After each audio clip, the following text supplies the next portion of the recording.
My name is Omar Farooq. I'm one of the Associate Chief Medical Officer at Penn State Health, Hershey Medical Center. And I'm Faisal Aziz. I'm Chief of Vascular Surgery at Penn State. Today we have Dr. Aiesha Ahmed with us. Dr. Aiesha Ahmed is the Vice President at Spectrum Health, and she's also the Chief of Neuroscience at Spectrum Health. She is overall in charge of clinical operations, which include neurology, neurosurgery, and PM&R, and she oversees the work of over 140 providers. Dr. Ahmed, she completed her med school from Bukai Medical College in Karachi and came to residency at University of Illinois in Chicago. Then she continued her journey at Penn State, where she completed her fellowship in clinical neurophysiology as well as neuromuscular medicine. She continued at Penn State and served in various roles. She completed her MBA at Penn State University as well. She served as the program director for neuromuscular and clinical neurophysiology fellowship. She led the lab, EMG lab as the medical director, led the practice site as the medical director, and also served as the division chief. So she has been very accomplished. So Aiesha, tell us about your story. First of all, thank you very much, Umar and Faisal, for inviting me and giving me a chance to come and talk to you and share my story with your audience. It's an interesting story that initially when I started, administrative leadership was not at all something that I was aspiring to get into. I started with neurology, and the reason to pick neurology was, as you remember, at least during my time when I was a medical student in Pakistan, neurology was a very short elective rotation, but I was very intrigued by it. I thought of neurology as almost like detective work that you're really looking for where the lesion is, and the central and peripheral nervous system is so complex. So I was very interested in that. That led me to apply for a neurology residency. During my 4 years of residency, again, what I really enjoyed about neurology was that it was not very algorithmic. You really had to think, and everything was different. It's not protocol driven as much. And each patient is a different story, and it always boils down to where the lesion is. So I enjoyed that, and as most of us in our journey recognize, is that we converge and we become subspecialists. So I did my clinical neurophys fellowship, and during that time I thought I enjoyed the neuromuscular aspect of peripheral nervous system the most. So I ended up doing neuromuscular fellowship and gain more expertise in the electrodiagnostic aspects of it, and that's why I headed the lab for some time at Penn State. So during that time, what was most rewarding for me, other than obviously accurately diagnosing the patients and providing that care for diseases that are not very common, as you know, in neuromuscular medicine, what really I enjoyed was the education aspect. So that really was how my journey as an educator started. I was very happy to be a mentor to medical students and junior residents as they got into neurology. Enjoyed the fellowship aspect as a program director. And what I realized was that I was good at process improvement.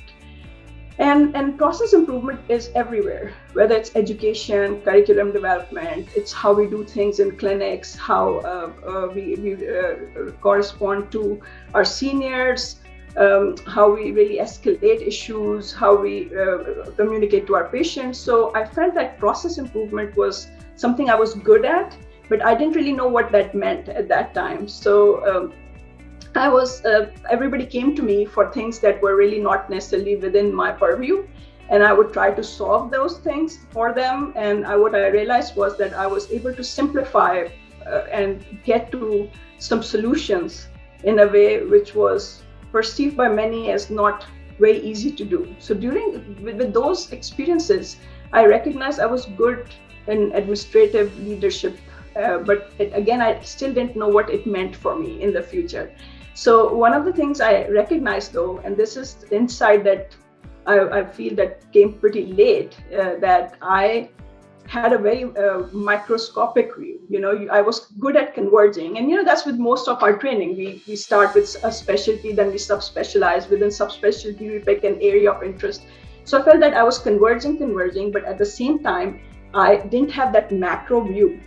Where do I fit in, or where my field fits in the big scheme of things.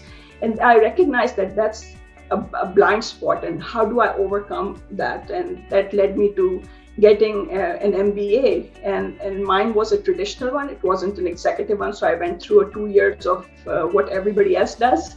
And that made me realize that how little I knew about all these other areas that really play a big part in the macroeconomical landscape of even healthcare. And that really got me very excited and interested in healthcare as an industry. And that was almost like an eye-opener. How a light bulb goes on and you recognize that, oh, this is what I'm meant to do, and this is what I want to pursue. And so that was the start of really following this path towards leadership development and administrative leadership. So it's a long-winded answer, but hope it gives you some insight. No, thank you. I think, this is great. So you basically started your academic journey, you educated yourself, the med school, the residency, fellowship, but then you went into very subspecialized, but then felt the need to increase the knowledge. So you added the business skills, the other kind of knowledge to your medical knowledge. And I think you have excelled very well, whether this was education mission, or this was clinical mission, or the administration mission. So tell us some challenges you faced. Tell us how you overcame. Sure. Let's start with some big ones. So the big one was my own personal barriers, right? Not able to look outside, having very boxed in view of healthcare in general. So things that I didn't know is because I was just in my mind so set up to be trained in a specialty and subspecialty, and that's how I thought. So the biggest challenge for me was to become a systems thinker. And it was almost something that I picked up, and I didn't know it was called systems thinking. All I knew was that I had blind spots and I needed to overcome them.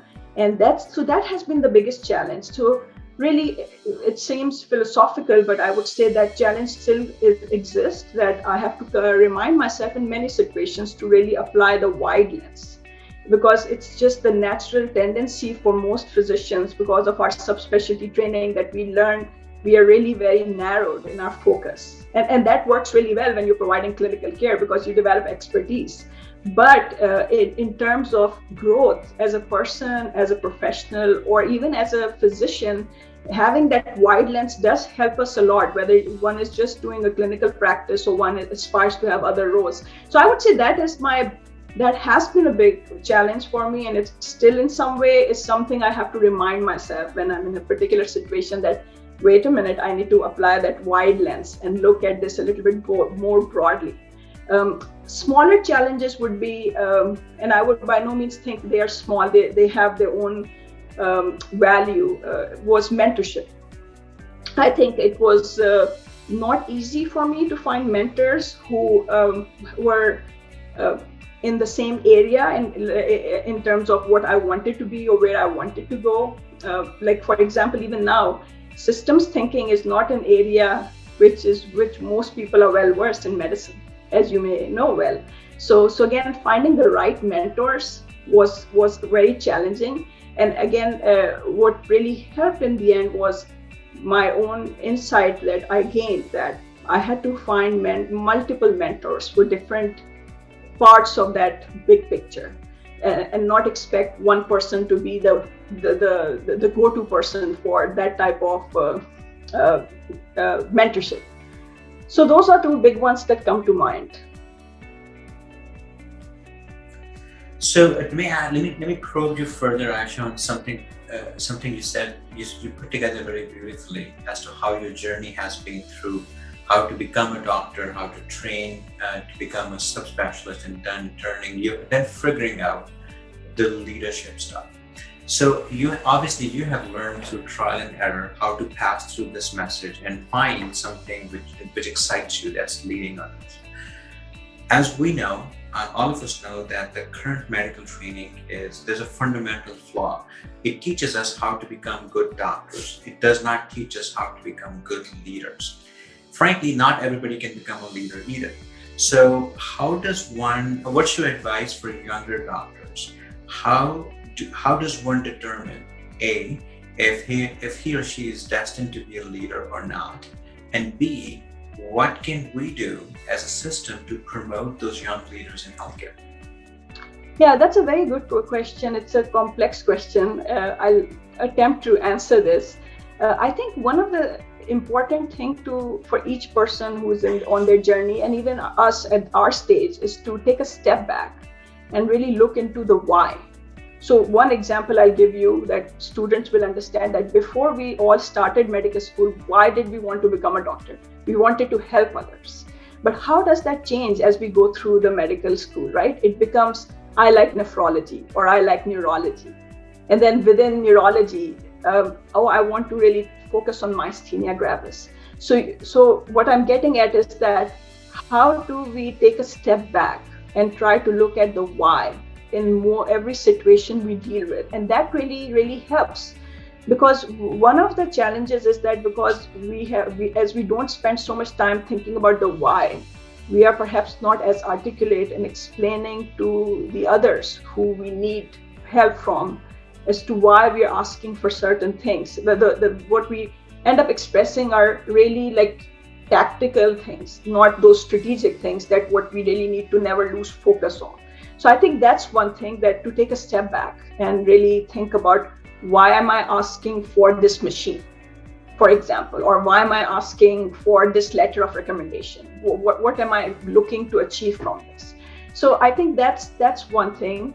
The other main thing, which seems like very logical and commonsensical, but it's difficult to do, is to be curious, to always be curious, because we often feel that, yes, I've read enough books, I've talked to enough people, I've been doing this a long time, so I know this. But not really, right? There's always room for improvement. There is always a new perspective that can make our thought process richer, our intentions different. So I think being curious is very important, that if we are asking for something or think we want something, or in any situation, that we're actually, we ask questions from others, but we also ask questions from ourselves, that why do I want this? How is this going to help? And what can I do differently? So I would say those would be the main things that I can think of that may help.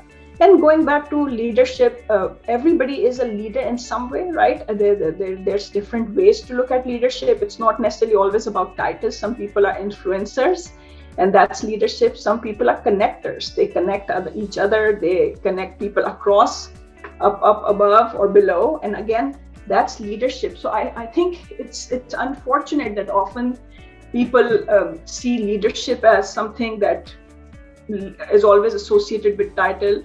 If everybody thinks of their own role in the equation, in the big picture, I think everybody has the leadership potential. It may not be something that will lead to always administrative growth, but it still has a huge value for everyone in whatever practice they are, whether clinical or academic or research.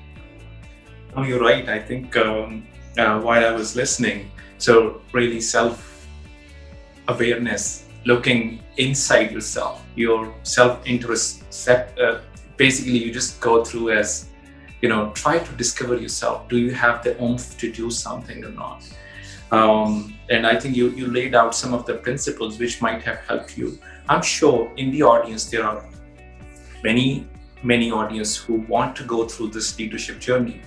And I think this message, that it's not that you have to be in a role to be the leader. Really, you could influence, you can do different things you don't have to lead, as you mentioned, by being in that title, because titles are just titles. Like, your influence, your day-to-day things, if somebody has that, that's helpful. But I think, and that's one of the purpose for our discussion, is like, how do we help those people who want to go on this pathway? How do we help them? What do you think, Faz? So that's a question for Aiesha. but I think, let me rephrase it in a way that you have been program director as well, and you know that very well, that PCGME core competencies discuss a lot about different things. However, whenever I look at the requirements and the competencies, and I just can't stop thinking that we are not training physician leaders. None of our training component across all specialties. Why can't I think it's hard to make a core competency out of leadership. However, all programs can strive to at least include some form of leadership. That as you mentioned, you should ask why. The fact is, throughout our training, nobody reminds us to ask why. So there should be some time. There should be some dedicated time for a prompter, at least once every year. Once every 6 months, to remind us why. How, if you were to do it again, if you were to just to relive your journey again, how would you modify your medical training, knowing what you know now, that question can be answered? Yeah, that's a good question. And I used to think very differently to what the answer is now that I'm going to give you now versus what I thought maybe a few years ago. And maybe that's getting mature and getting older. But I used to think of small things that, if I had insight earlier, or if I had gotten my MBA when I was earlier, right after residency, would things be different? But now I think a bit differently. I think the journey is important. Making mistakes is very important. Going against the flow, making decisions that sometimes are wrong decisions, and you face consequences. I think those are all very important life lessons, and they give you this depth that is very necessary for us to not make bad decisions that would have a bigger impact. So if I think back, would I do things differently? My answer would be no. I think I'm exactly where I need to be right now. We all peak at a different stage in our life. There is no reason for us to feel that we have to get somewhere. It's not a sprint, it's a marathon. And it's not the destination, it's the journey. And I think that's critical, because I think I was very destination oriented in the past when I was younger, but I'm recognizing how the journey is important, and how it gives us facets that you need to have as part of your personal growth. So a long-winded answer, but I think that's kind of how I would look at it now. No, you're right. I think what I was thinking is that this is the message for all our listeners. We all make mistakes. We all go through failures, and mistakes and failures, they are pathway to success. They are not just accepted from success. And I think what I have seen your journey. I've known you personally as well. You spread a lot of radiance in your personality, and I think you're very confident and you're very resilient. So when it comes to self-management, how did you do that? First of all, you're very kind. Thank you, Umar. That's very nice.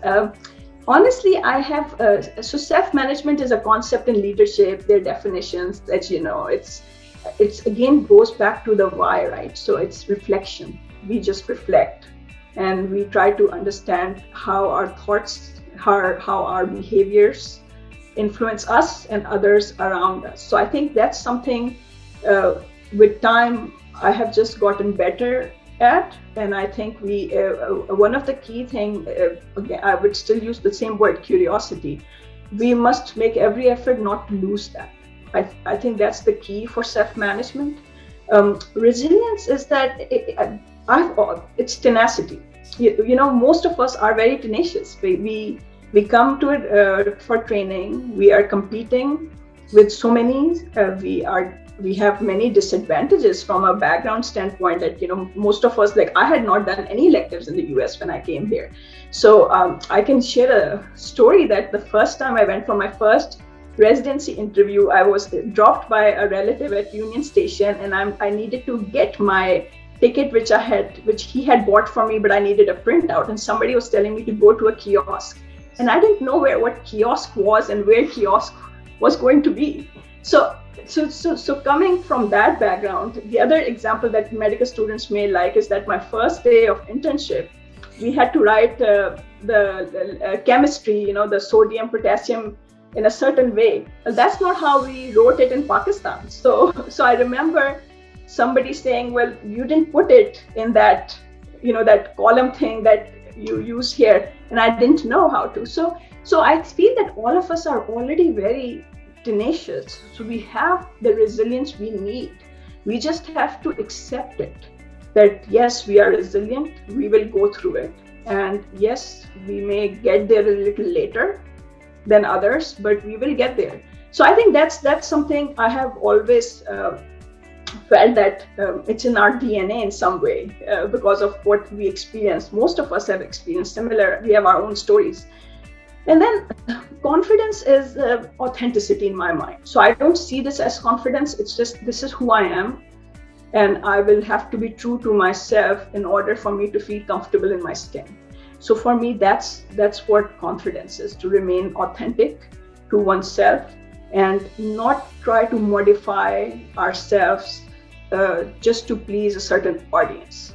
Now that's very different than being perceptive to what a certain situation demands. That's very different than so I'm not saying we should be behaving a certain way all the time, but I think you have to be true to yourself. An example I will give is that you have known me for a long time, Umar, so I'm a very direct person. But if I see someone who I know would be hurt by directness, I would still give them a direct answer, but I will maybe spend more time as to the why. So again, I remain authentic, that I'm not going to be tangential because that's not who I am. I am a direct person, but what I could do is that because of my audience, I may spend more time so they understand the why behind my direct statement that I've made, so they have some context, which may or may not be something I would do for all instances. Thank you. This was good. Faisal, what do you want to ask next? So actually, you've done different roles. You have been an excellent clinician, you have been a mentor and a program director, and you are now leading a different, a group made of different specialties.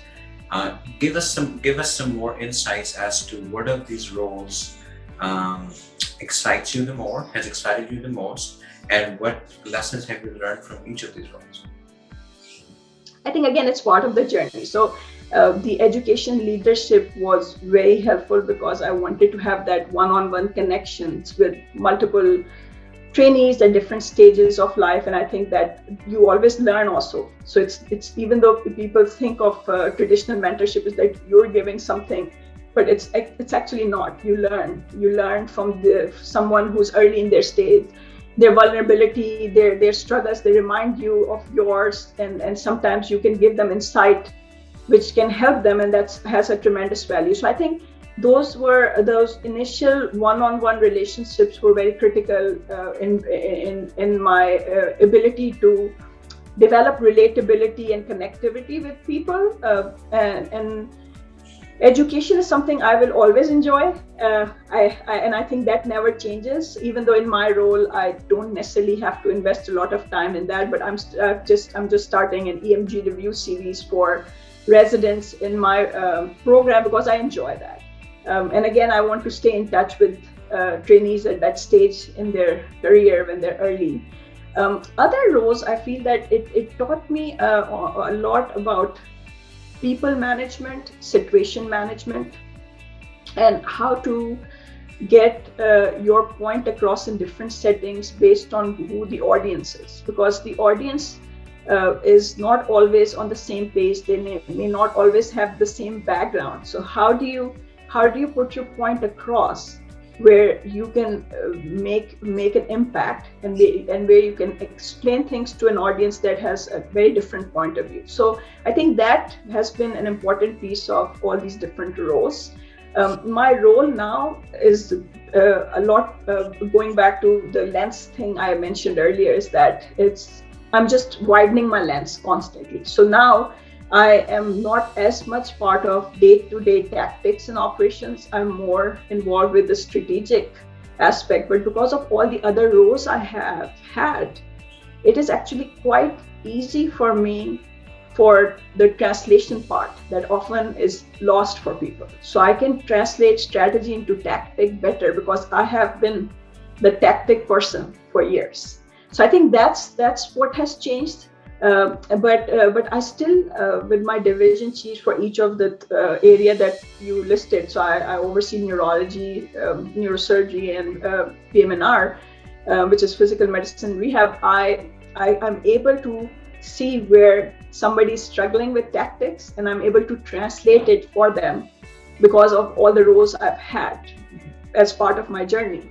So that would be something that I would say is something I enjoy. But going back to your question of what do I enjoy, for me the most exciting aspect is really value-based medicine. How to bring value to all stakeholders, whether it's healthcare system, patient, physicians or providers, and how can we do it differently. So again, it's really now thinking about applying innovative models or just applying innovation in the healthcare setting, really trying to fit myself or my area in that macroeconomical landscape and try to do that well. So those are the things now that I'm trying to focus more on and what I find exciting.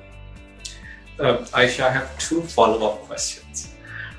One is, I think you covered mostly about leading different physicians who come from different backgrounds, and they may have different ideas, different perceptions, different motivations.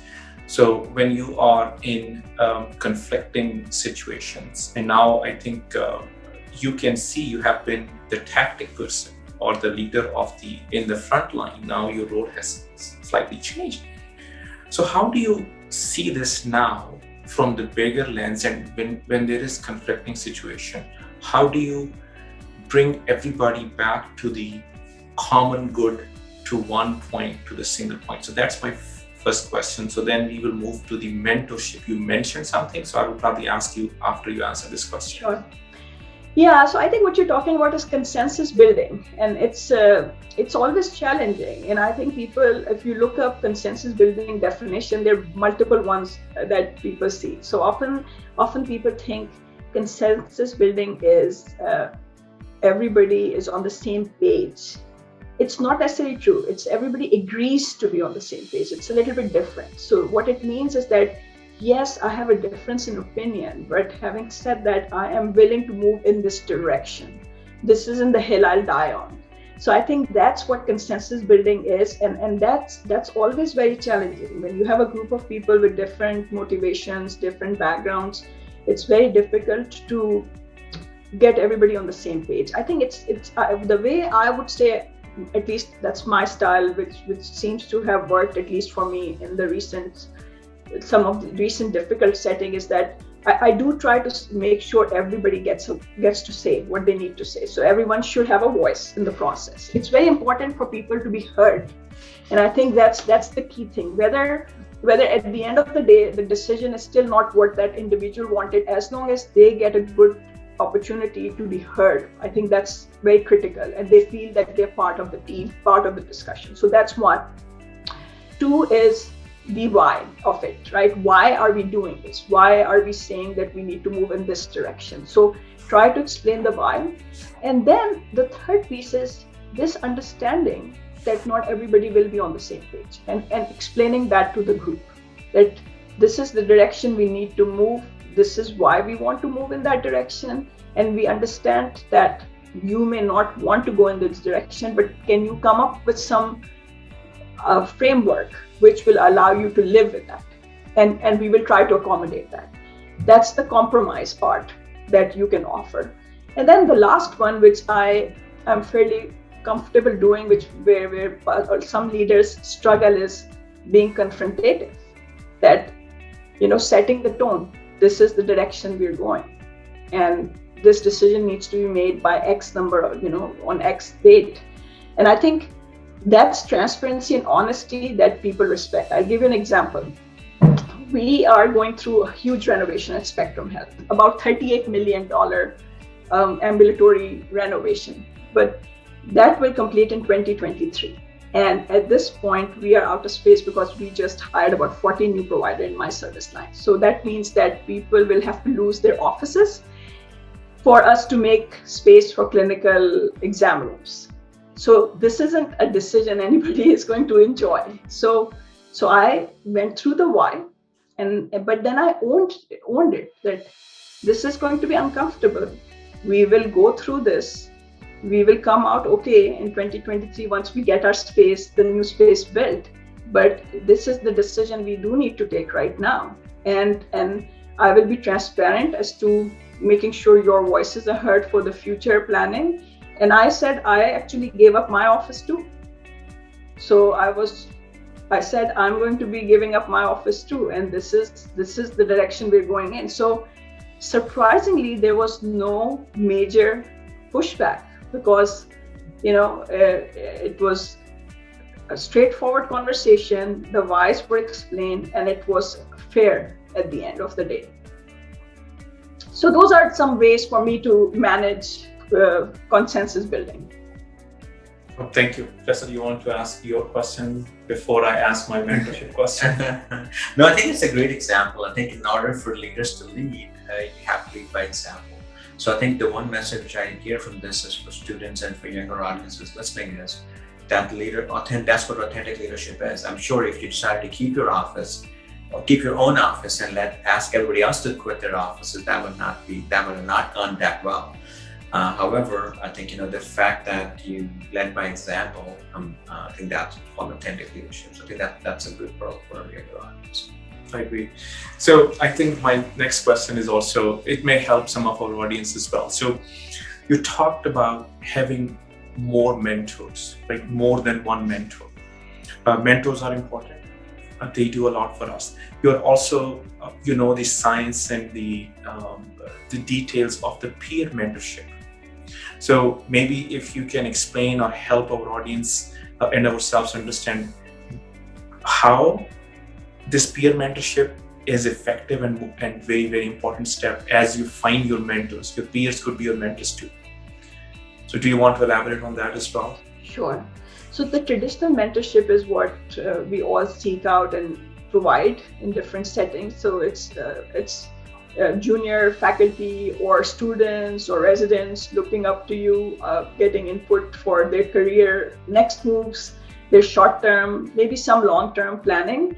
And that works, that's something everybody's familiar with. So I won't spend too much time talking about that aspect of mentorship.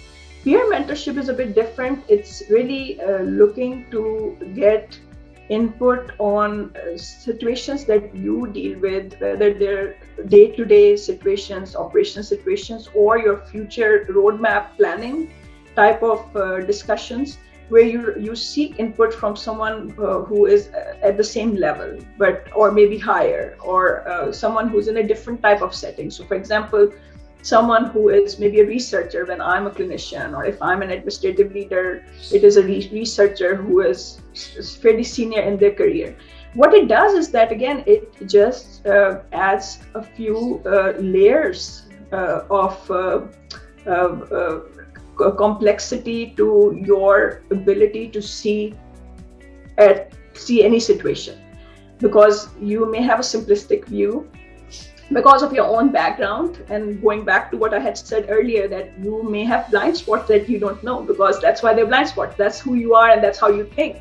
But getting someone from a very different background, and it doesn't even have to be very different, but someone who's not in your shoes, who's not doing your job every day, will provide you with that different lens that really helps you make sure that you have covered all aspects of a situation for yourself. And sometimes you end up coming out of that conversation really knowing how your next step is going to be very different than what you had initially planned.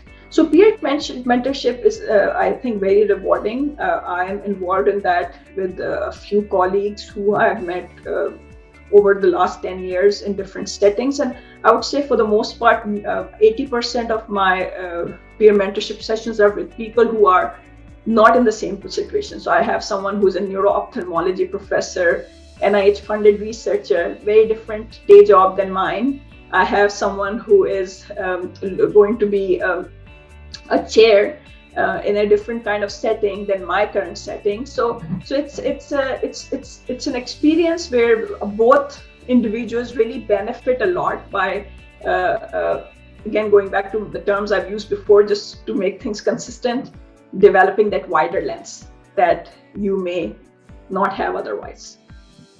No, thank you. And I think this is the new kind of mentorship. It's not very traditional, and it will give you a different kind of spin. So there is a lot of gaps in your own, as you mentioned, the blind spots, and I think this covers those gaps. Continue the same topic. So as you know, actually, there's a difference between sponsors and mentors, right? So mentors are people who have been through the same process we have been, and they give you some good, teaching, some good lessons for living, for going through the career. Sponsors, on the other hand, are people who may not have to be from your own specialty, but their job is to sponsor you. And I feel that as foreign graduates, because of our hard work and because of everything we've done, we in general are able to find a lot of mentors. Unfortunately, we lack sponsors. So tell us your life journey and what you've learned through. What was your sponsor mentor index, and how did you gain sponsors in your career? So sponsors are very difficult to find. Completely agree with you, Kessel. So I would say my ratio isn't that great. I have had mentors, and again, I have not had mentors for one area. It has been like someone who would be just giving me advice for maybe my next career step, but isn't really someone who can contribute towards that roadmap planning, right? So that I have benefited. Sponsors are very difficult to find, and I think you're right. With foreign medical graduates, it's even more difficult because we don't openly go up to someone and ask for sponsorship. So I'll give you an example, and this is, I hope it's taken the right way. So American Academy of Neurology has a very prestigious leadership program that they take 10 people from the country for this executive level leadership course for a year, and they connect them with people from the not necessarily neurology world, but anyone who's the appropriate mentor for that person. So I had gone through this a few years ago, and first of all, my selection was I was one of the younger ones in that program, so because most people who apply are like older or seasoned in their career. So when I got selected, that is the first time I looked for a sponsor, and I openly said it. So that just tells you that how I obviously wasn't asking for sponsors earlier in my career when I should have. So the way it worked out is that they were going to connect me to someone who was chair of a neurology program at an academic setting, and they always share with you that this is the person we're thinking of connecting you to, and is that okay? So I thought about it, and I thought, but I don't really necessarily want to just be a chair. Maybe I want to be someone who heads value-based medicine somewhere, or maybe a CEO one day. So I said, I asked the person who heads this is the Deputy Executive Officer of AAN, which is a huge society. I wrote to her and I asked her that, should there be a ceiling to my ambition? Could I have a CEO instead as a mentor? And there was pin drop silence. There was nothing I heard back from this person. And I was like, okay, maybe I shouldn't have said that. But they found me a CEO. So the mentor I was assigned was John Mazziata, who's the UCLA's chancellor and CEO. So what I'm getting at by the story is we have to ask for it. We have to ask for sponsors. And when we meet sponsors, we may not know they're sponsors, but we have to articulate what are we asking them to sponsor us for. and we have to be prepared. They will say no, and it's okay. At least we have asked. So I'm trying to do that a little bit better now. I ask a lot more now than I did before. Am I successful? Not really always. I would say a small percentage of the time I am. But it doesn't bother me, because at least I feel that I have asked and done the best I can to find the sponsors I need. The other thing is that sponsorship is also not always someone who's at a higher level. You can find sponsorship in places where you're not even looking, right? So it could be someone in another organization at the same level as you. It could be someone who works, who's your downline, but their words or their circle of influence could be really meaningful, and then it can lead to some different type of sponsorship. So that's also something to be aware of.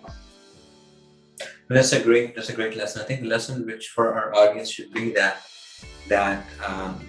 don't be swayed away by lower chances of success. I always give the example of one of friends of mine who applied to surgery training, and it's difficult to get into surgery.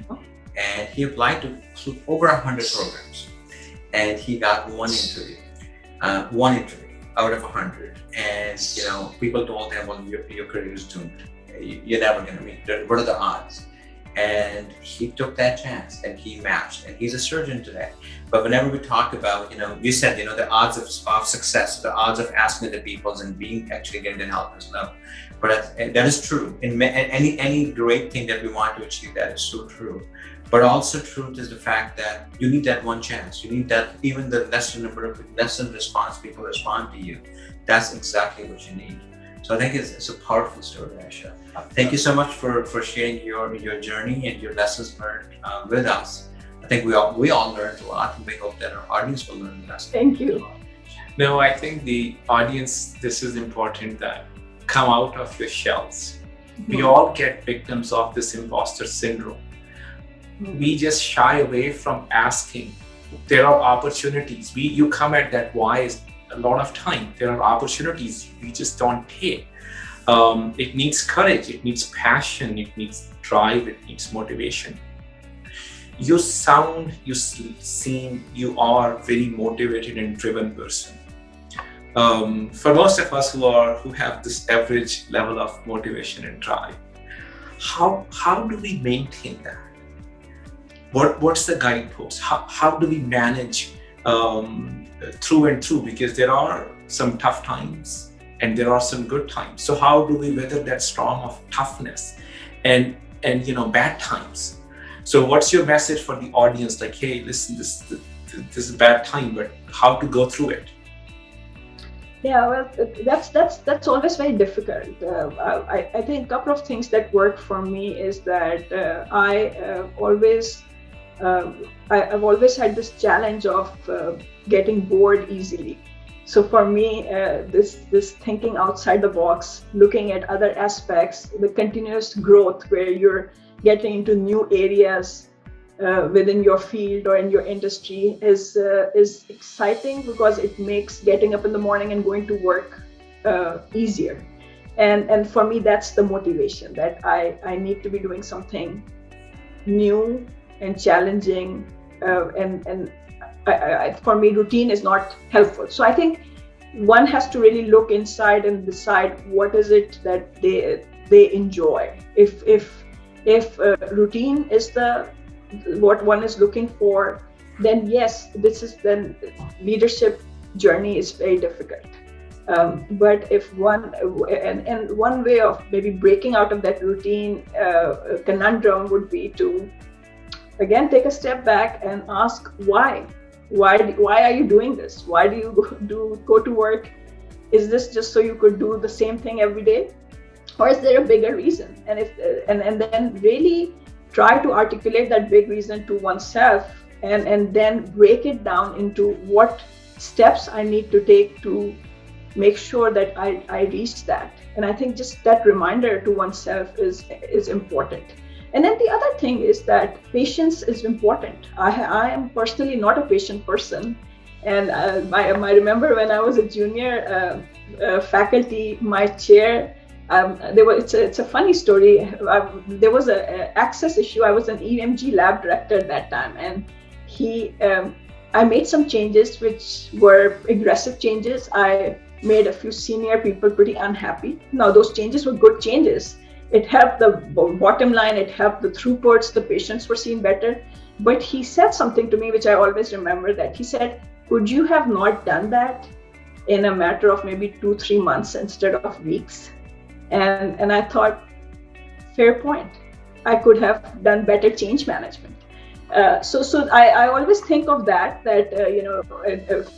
patience is important. Whatever one is going through, just realizing that this is not permanent, and there is something else to keep fighting for or improve, and really outlining and pushing forward for that next stage. Whatever that next stage is for each person is different, but it would be very detrimental if people are not thinking about their next stage of growth, right? So it's not, I'm using the word growth very intentionally. It isn't about titles or positions or degrees.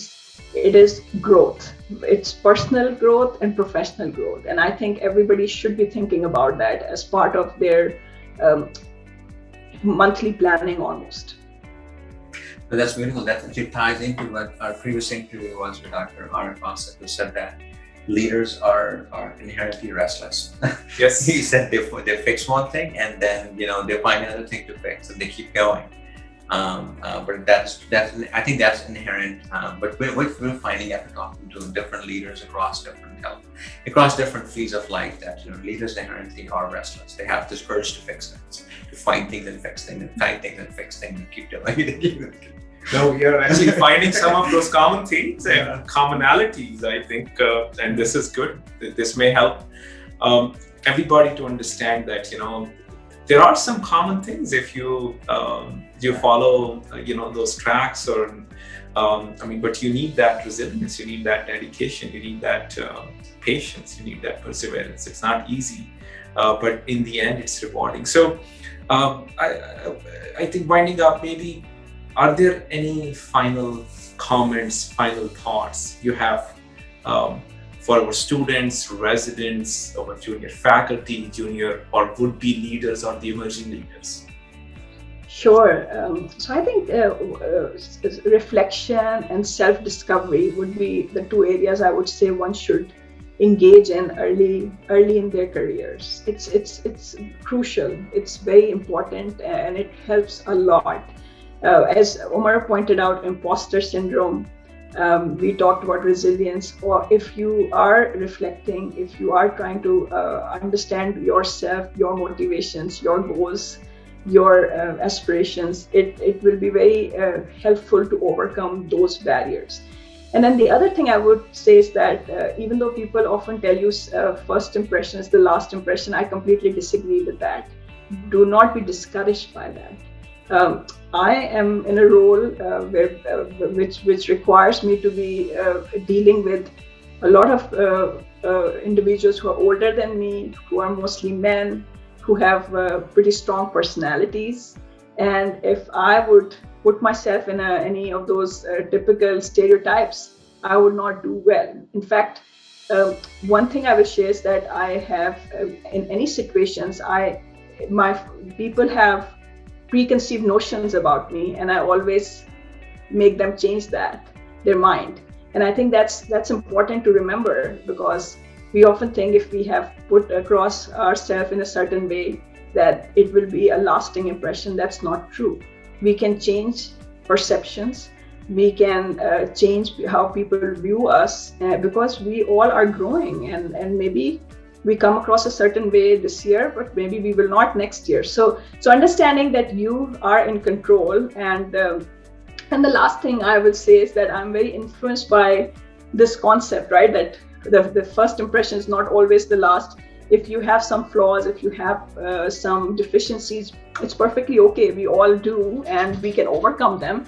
And there's this book that I will mention that really is very that highlights that, is David and Goliath by Malcolm Gladwell. And that's I think a story that a lot of foreign medical graduates can relate to, and anybody can relate to. That it's be the underdog, because that's maybe that's all you need to think about. So that's kind of all I can think of as my advice. Thank you, Aiesha. Thank you so much for joining. This is wonderful. Thank you very much for inviting me, and I enjoyed talking to all you both. Thank you. Bye. Bye.